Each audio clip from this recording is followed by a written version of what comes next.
Support for this podcast is brought to you by the Wyoming Humanities. We take a closer look at our human experiences and use stories to explore culture, history, and contemporary issues. You can find us on thinkwhy.org. I spent a year pretending that I had Alzheimer's. That was interesting. It drove my wife nuts. Hello, I'm Emmy DeGrappa. This is What's Your Why? Each week we bring you stories asking our guests the question why. We learn about their passion, why they do what they do, why should we care, and what can we learn. What better place to explore the human landscape than from the state known for its incredible landscapes, Wyoming. And what better organization than Wyoming Humanities? Serving our state for over 45 years, we share stories, ideas, and wisdom about the human experience. Welcome to What's Your Why?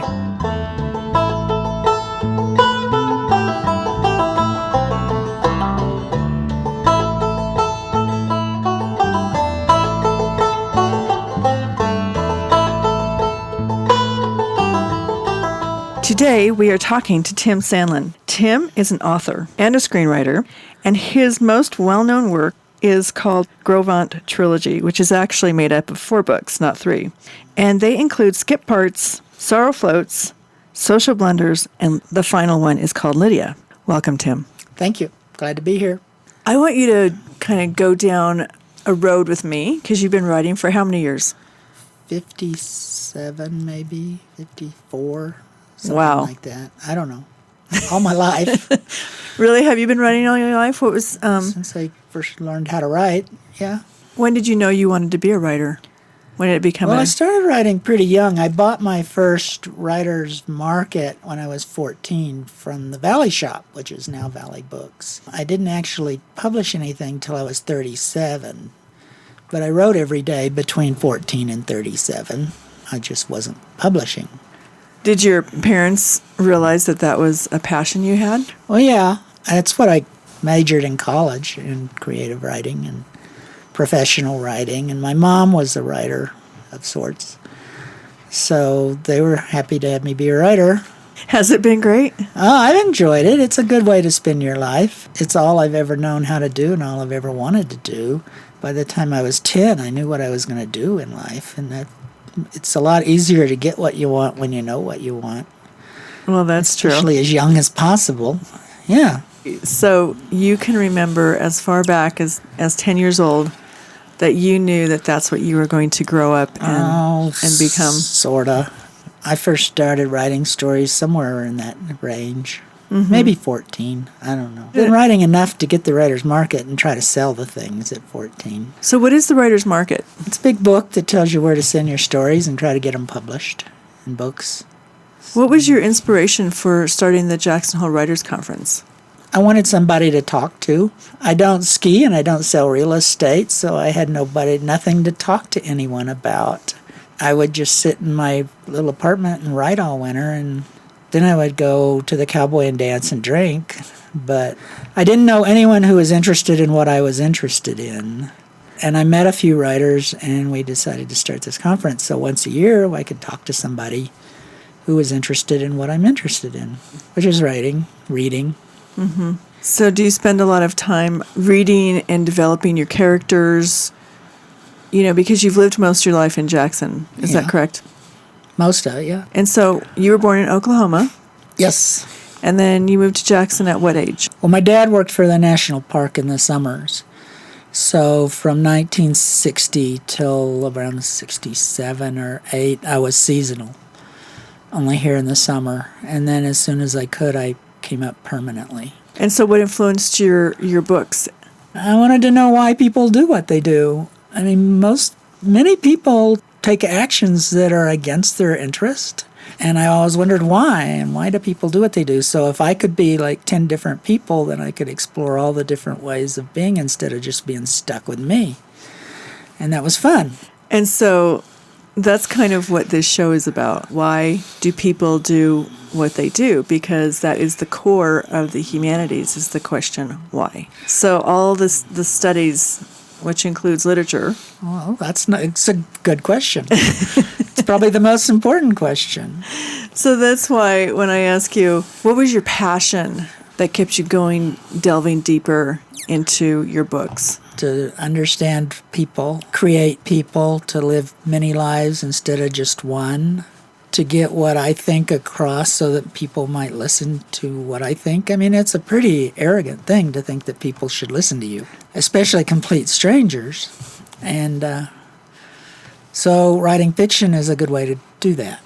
Are there social issues that you are trying to get across to your reader? Are there things that you're passionate about in society that you're talking about in your books? Well, there's been 11 books spread over 40 years or so. So, wow. To say that there's one social issue, I think being nice is better than being cruel and bad. That's my social issue. Be kind to people. Give yourself a break. Those are the two things that I stress. So, like in your book, Jimi Hendrix turns 80. Oh my gosh, yeah, I got the name Hendrix wrong. Is about to turn 80.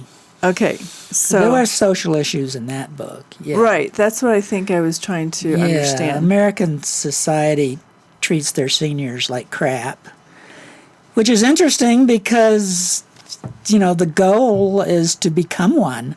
So why would you treat people so badly when you think that someday you might be one? But with seniors, they're treated really poorly in this country.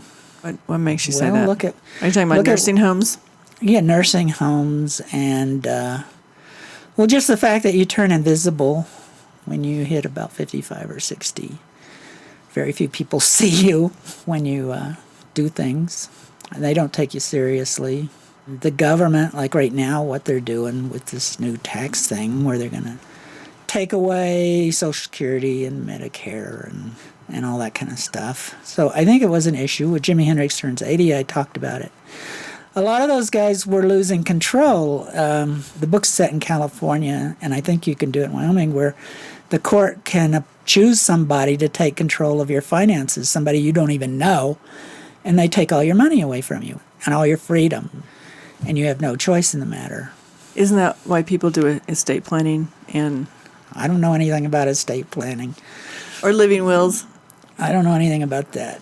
I know that a lot of people lose control of their lives as they get older, and they revert. And they don't have anyone watching over them. Yeah, and the ones who are watching over them take stuff away from them. Mm-hmm. So, there are people who get old and are happy as clams, but it's tough. Did each one of your books in your Grovant 4-book trilogy have an inspiration for you to start writing it? Well, my first 5 books were kind of about me. And I would have a problem, and then I would write 100,000 words, and the problem would go away. And then I ran out of problems, and that's when I started writing screenplays, because you don't have to have anything to say to write a screenplay. So I suppose that those books all were somewhere underlying way deep down in there about me and things I was thinking about at the time. And then when you were writing screenplays, how was that work different than writing? Oh, well, 3 of them were my own books, and then the other 7 or 8 would they call up and say, here's a book, adapt it to a movie. And then you have all these committee meetings where they tell you what they want you to do. So it's not anywhere near the same as writing your own book and your own story. So you don't have as much passion for it? A lot of people have a whole lot of passion at it, which probably means they're more successful than I was. I was always a little bit, hired gun when it came to screenplays, which is probably why I'm not doing it anymore, because I didn't have massive passion. About the only reason I can see for writing movies is to make money, and you don't want to do anything if the only reason you're doing it is to make money. That's stupid. What are you working on right now? I just finished a book which is a memoir about a guy with dementia. So I spent a year pretending that I had Alzheimer's. That was interesting. It drove my wife nuts. And I keep rewriting that, and I'm hoping somebody might publish it. How do you pretend to have Alzheimer's? Well, you just forget a lot of things. Well, I do that anyway, so. Yeah, well, I kind of become my characters. Sometimes it gets kind of scary and clinical, so that when I become my character and my character has dementia, I just kind of stumble around the building here. Like, for instance, I don't know the names of hardly anybody I know, things like that. The names go first and then the nouns. And then you start peeing yourself in public and things like that. But I didn't get that far along. My guy is very early on. Oh, okay. He's just developing dementia. He's forgotten names and he makes a few mistakes every now and then. What do you think, is that a reflection of that you're aging and you're dealing with that in your own way? I guess this is the second book I've written about old people. And when I was young, I wrote about young people. It makes it a lot easier to do the research when you're writing about your own age group. And in today's society, it's really hard to write an imaginative, funny novel because people will jump all over you for appropriating things. You can't write about, is it from a different gender, race, or age group these days the way, people did for the last 400 years. That's interesting. And writing humor is a lot harder now because you're going to offend everybody or somebody. And now if you offend somebody, they jump all over Facebook or someplace and ramp each other up. Well, I hear you saying that writing has become politically correct. Politically correct has been used the wrong way by people who use it as a weapon. But, it's much harder. I was taught that, when I was just in college, write something from the point of view of a different species or age group or gender. I mean, Agatha Christie wrote from this male point of view for so long. She couldn't get away with that now, I guess. I don't know. And now the last couple of books I've written have been basically about me, so I'm okay. I'm safe right now. And this book that you're working on, what's the name of it? Watch Me Disappear. Watch Me Disappear. Yeah, well, that's what happens when you get dementia, is you disappear. And then, of course, when you die, you disappear, which is the ultimate magic trick. Do you have any advice for young writers who are aspiring to make their living as a writer? Read everything you can and write every day. Do you have any favorite writers that have inspired you?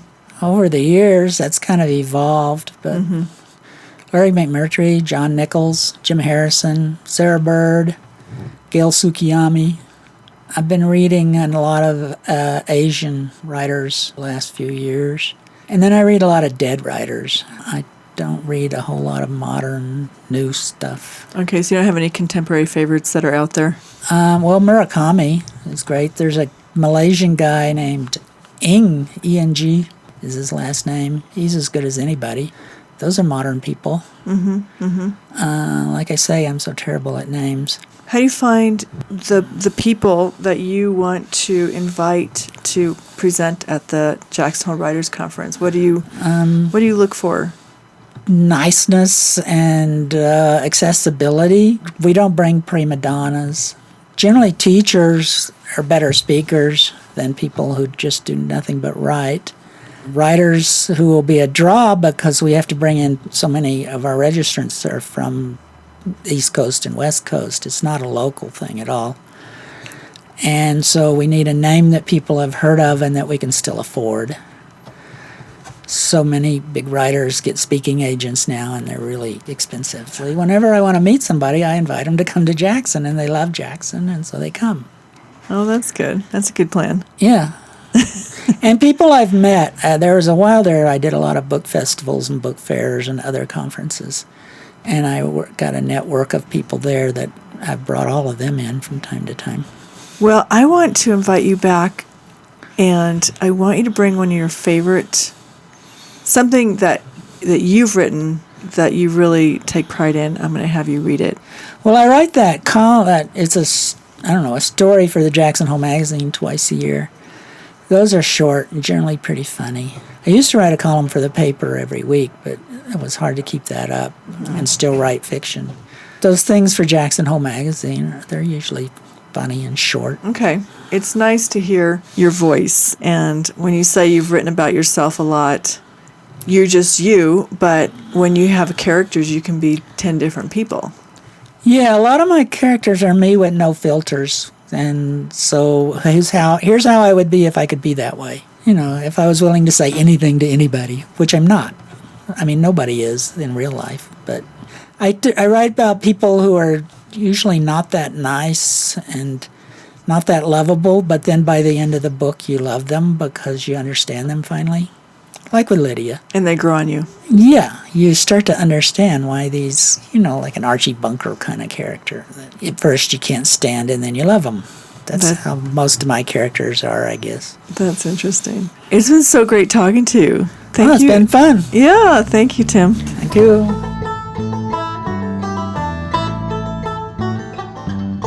Thank you for listening. I'm Emmy DeGrappa. This Think Why podcast is brought to you by the Wyoming Humanities. We use the humanities as a lens to explore the human experience. You can find us online at thinkwhy.org.